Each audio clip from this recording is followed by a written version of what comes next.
Hey students, this is Nida. Welcome back to my channel English with Nida. Hope you all are doing well. आज के video में हम study करेंगे एक नया टॉपिक नाउन पे, that is the noun case. अभी से इससे पहले हमने क्या स्टडी किया नाउन से related, noun, kinds of noun, ये कंप्लीट चैप्टर किया, चैप्टर 5 वो आप जाके देख सकते हैं रीसेंट वीडियोस में मेरे। और देन हमने कवर किया द नाउन जेंडर, उसके 2 पार्ट्स हैं। देन द नाउन नंबर, अभी हम करेंगे स्टडी द नाउन केस। ये एक नई चीज़ होगी, इसमें हम सीखेंगे कुछ आइडेंटिफाई करना कि नाउन किस केस में हो सकता है किसी भी सेंटेंस में। इसमें 3 केसेस बताए गए हैं यहाँ पे, नॉमिनेटिव केस, ऑब्जेक्टिव जिसको हम एक्यूजेटिव भी बोल सकते हैं, एक्यूजेटिव केस। यहाँ पर हम डायरेक्ट ऑब्जेक्ट और इनडायरेक्ट ऑब्जेक्ट में क्या डिफरेंस है वो देखेंगे, और साथ में थर्ड पॉजेसिव और जेनेटिव केस। ये इसका पार्ट 1 होगा। Okay, so let's start. This is chapter 8 the noun case.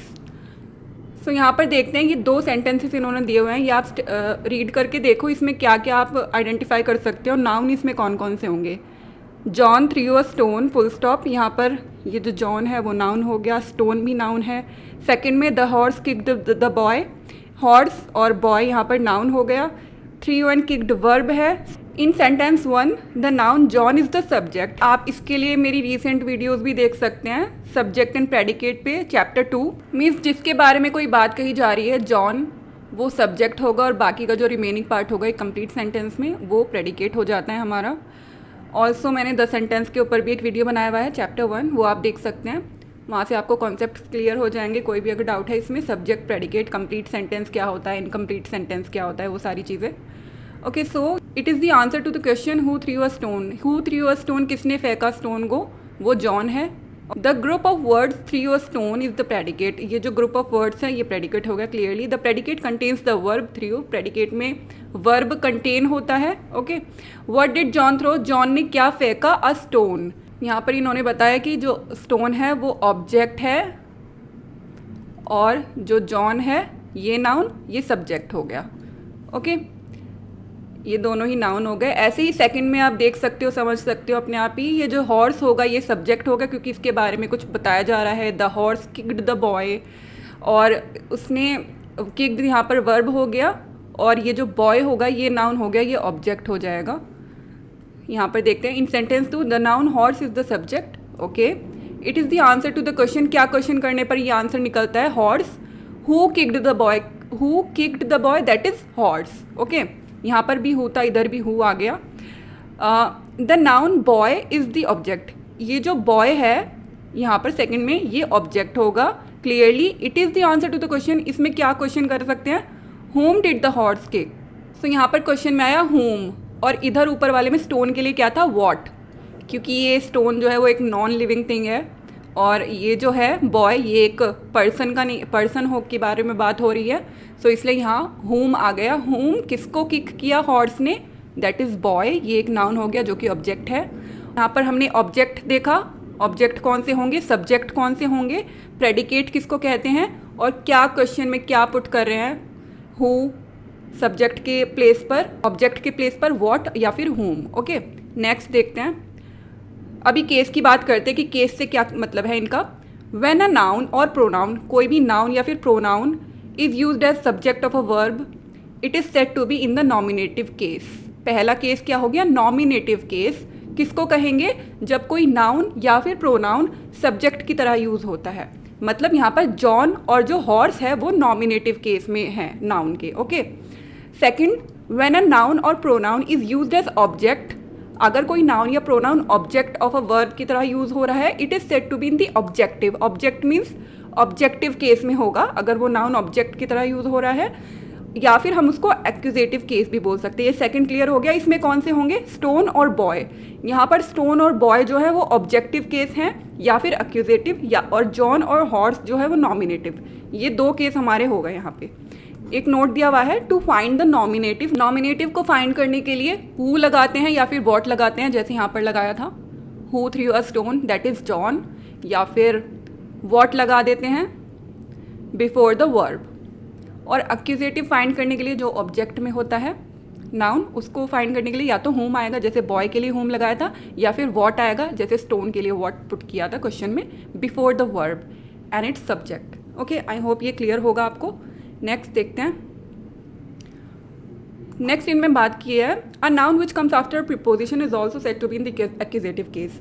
जो नाउन प्रीपोजिशन के बाद आते हैं उनको भी हम एक्यूजेटिव केस में काउंट करेंगे, मीन्स ऑब्जेक्टिव केस में वो भी ऑब्जेक्ट ही होंगे। जैसे इस सेंटेंस में the book is on the desk, on यहाँ पर प्रीपोजिशन हो गया और जो इसके बाद ये आ रहा है द डेस्क, सो ये हो गया एक्यूजेटिव केस में नाउन।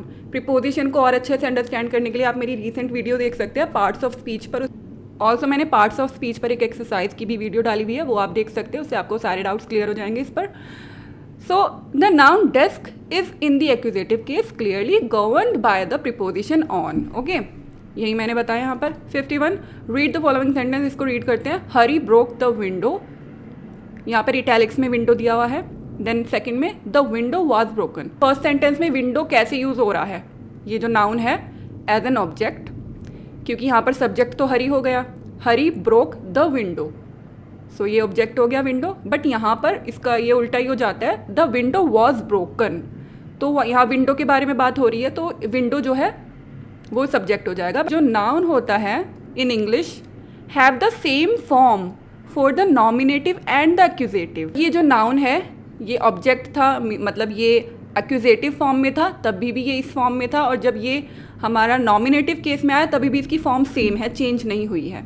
जनरली जो नॉमिनेटिव होता है, नॉमिनेटिव मीन्स सब्जेक्ट जो होता है वो बिफोर वर्ब आएगा, क्लियर है ये, और जो एक्यूजेटिव होगा वो आफ्टर द वर्ब होगा।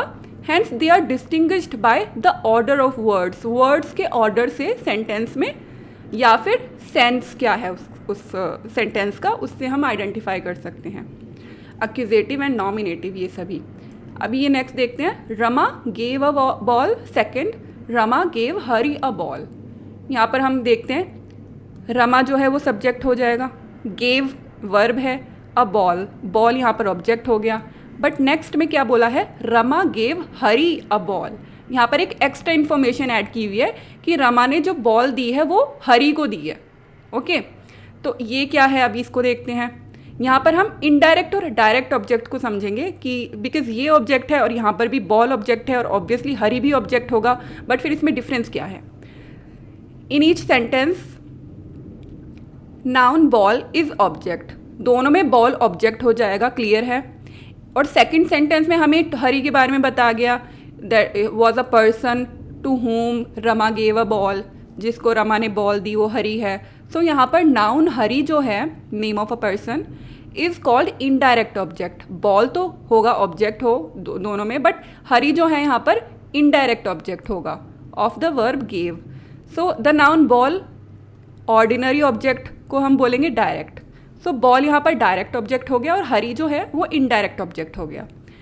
It will be noticed that the position of indirect object, यानी कि हरी की जो पोजीशन है इस वर्ड की वो इमीडिएटली आफ्टर वर्ब है, क्लियरली गेव के इमीडिएटली बाद हरी आ रहा है यहाँ पे, और बिफोर डायरेक्ट ऑब्जेक्ट है। इनडायरेक्ट ऑब्जेक्ट और डायरेक्ट ऑब्जेक्ट हमें क्लियर हो गए हैं यहाँ से।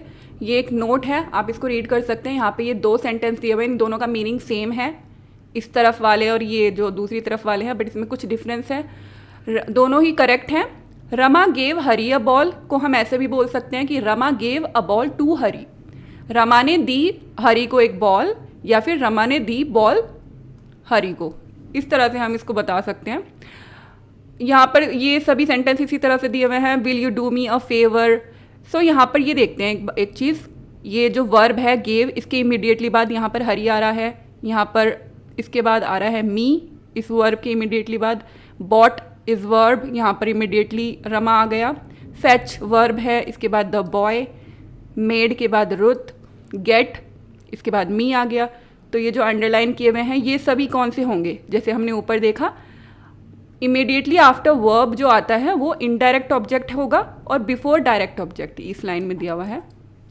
सो ये जो सारे हैं हरी, मी, रमा, बॉय, रुथ और मी, ये सब कौन से हो गए, इनडायरेक्ट ऑब्जेक्ट हो गए। और डायरेक्ट ऑब्जेक्ट कौन से, ये जो लास्ट में आ रहे हैं, ball, favour, ball, book, new dress, okay, taxi. यहाँ पर ये इस तरह से हम इसको कर सकते हैं।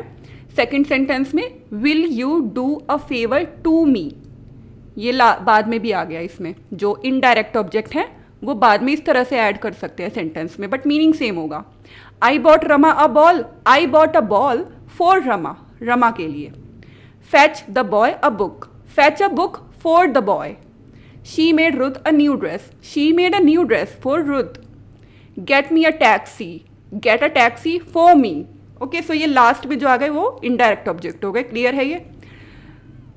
We see that the indirect object of a verb denotes the person to whom something is given or for whom something is done.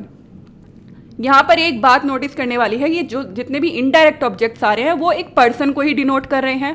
Clearly living being है कोई. हरी, मी, रमा, बॉय, रुथ, मी, जिनको या तो कुछ ना कुछ दिया जा रहा है या फिर उनके लिए कुछ किया जा रहा है. तो ये भी हम ऐसे आइडेंटिफाई कर सकते हैं. Sense of the sentence, order of words, और इस तरीके से क्वेश्चन पुट करके whom, who, ये सभी. ओके, नेक्स्ट चलते हैं. यहाँ पर एक नया केस आ जाता है, थर्ड जो मैंने बताया था, पॉजेसिव या फिर जेनेटिव केस. ये कौन सा होगा? ये बहुत ही सिंपल है. पॉजेसिव से मतलब समझ आ रहा है कि कुछ पॉजेस करता हो किसी चीज़ को, कोई उस तरीके से ओन करना. जैसे ये सेंटेंस हो गया, दिस इज़ रमाज अम्ब्रेला. इसका मतलब क्या है? ये रमा का अम्ब्रेला है, रमा का या रमा की अम्ब्रेला. सो ये जो यहाँ पर नाउन ये रमा है, ये इसको किस फॉर्म में इन्होंने लिखा? एपोस्ट्रोफी एस लगा के. इसका मतलब यहाँ पर ये जो रमा है ये नाउन एक पॉजेसिव केस में है. Rama's umbrella means the umbrella belonging to Rama. एक जो अम्ब्रेला रमा को बिलोंग करता है वो रमाज अम्ब्रेला हो गया, वो पोजेस कर रही है उसको. So the form of the noun Rama is changed to Rama. Clearly Rama जो है वो चेंज हो गया रमाज में, फॉर्म चेंज हो गई. अगर इस केस में देखा जाए तो क्या शो करने के लिए? ओनरशिप या फिर पोजेशन शो करने के लिए उसका फॉर्म चेंज हो गया, एपोस्ट्रोफी एस लगा दिया.